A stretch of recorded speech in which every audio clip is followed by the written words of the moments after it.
Vos amours. On revient à Ceux l'escrime, oui, d'escrime. petite échappée route du Rhum, calendrier oblige, mais revenons à l'escrime avec un entretien qui a été mené par Ludivine Giolet de notre ami Luigi Middleton. On regarde.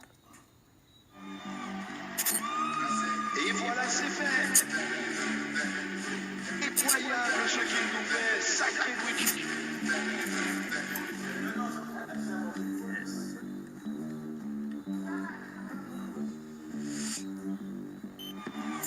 Mais il nous rend fou, ce garçon. Il nous rend fou.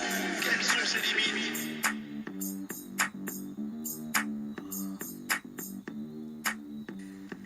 Salut les gars, Salut, ça va? ça va. Alors tu n'arrêtes jamais l'escrime, hein, même en vacances? Voilà, toujours sur une piste. Et toujours dans cette salle, hein, le Raflessel. Exactement. C'était ton dernier club, c'est ça, Petit Bourg. Exactement. Ça te fait quoi quand tu reviens ici? C'est un retour aux sources, ça me fait plaisir de revenir par où j'ai sué, je me suis fait mal et c'est par ici que tout a commencé. On va parler d'une date qui aura marqué quand même tous les esprits, les Guadeloupéens, mais surtout toi. Ouais. Le 1er avril 2018, Ouais. tu deviens champion du monde junior d'épée. Qu'est-ce que ça t'a fait?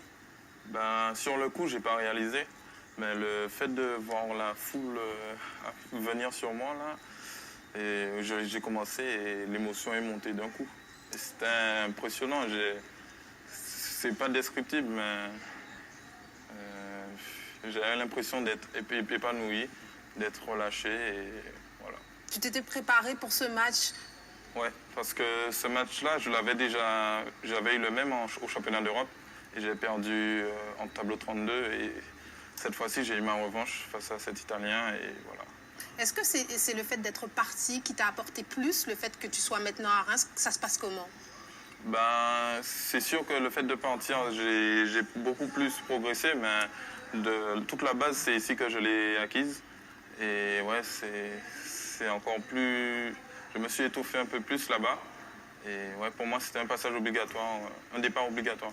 Jusqu'à la consécration, avec dans le public, tu avais ta maman qui était là, Vérone en Italie.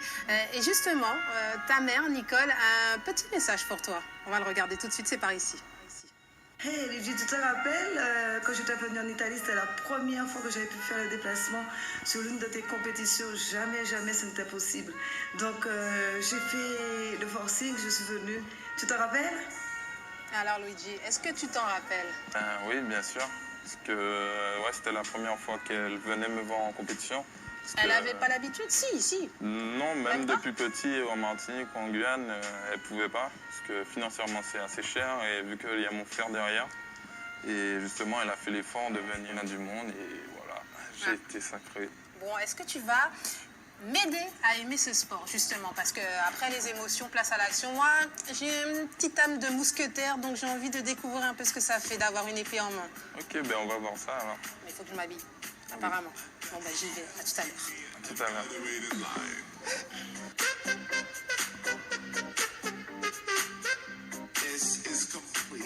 J'ai toujours rêvé d'avoir une grosse patrie. Mon rêve est réalisé. J'avoue,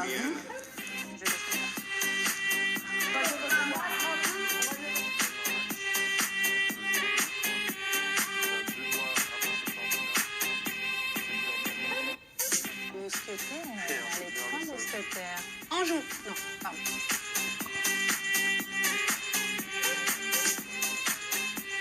Regarde, pousse sur la jambe avant. Avant, voilà.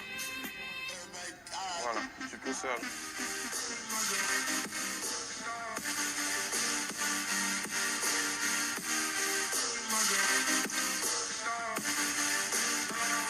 Le week-end prochain à Colmar, un circuit européen U23. Ben, on ne peut que te souhaiter le meilleur. Merci. Et on croise les doigts. À Voilà. bientôt. Allez, à bientôt.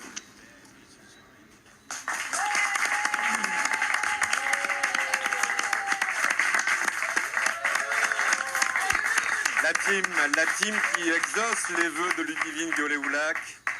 à travers ces entretiens. C'était incroyable. Jennifer, c'est un athlète hors du commun. Luigi, C'est un athlète hors du commun. Il y en a d'autres, hein, on l'a vu, on en parlait tout à l'heure. Mais c'est vrai qu'il a évoqué plusieurs choses qui rappellent des souvenirs, notamment le fait à un moment donné dans sa carrière de sportif de haut niveau, de devoir quitter le cocon familial pour se consacrer pleinement à sa passion, à son sport et puis évoluer dans un cadre d'entraînement plus pratique. Et puis, il a évoqué aussi les parents, et la difficulté parfois pour les parents de suivre leurs enfants en compétition. Mais c'est vrai que quand on a ses parents au bout de la piste pour nous supporter, on a une force un peu plus qui nous permet d'aller chercher parfois la touche qu'il faut pour gagner le match. En quelques secondes, c'est vraiment Paris 2024, c'est tout ce qu'on peut lui souhaiter, monter sur une boîte là-bas. Bien sûr, c'est tout le mal qu'on lui souhaite, j'ai envie de dire. Et Tokyo 2020 aussi, pourquoi pas, hein, ouais. Parce que c'est dans 2 ans, il a quel âge, 18 ouais, il est tout jeune. Il sera peut-être pas encore mûr, mais incontestablement, la relève est assurée. Et le maître d'armes carrière qui était juste à mes côtés, il a encore de beaux jours devant lui. Parce qu'à ce rythme-là, si chaque Olympiade, il sort en champion, et la petite Chana, que j'embrasse bien fort, sera peut-être au rendez-vous en 2024 ou 2028. Chapeau l'escrime en Guadeloupe. Et puis c'est vrai que l'escrime, c'est un sport qui peut s'étaler un peu plus sur la durée que certains sports où on va pouvoir faire une carrière de haut niveau assez courte.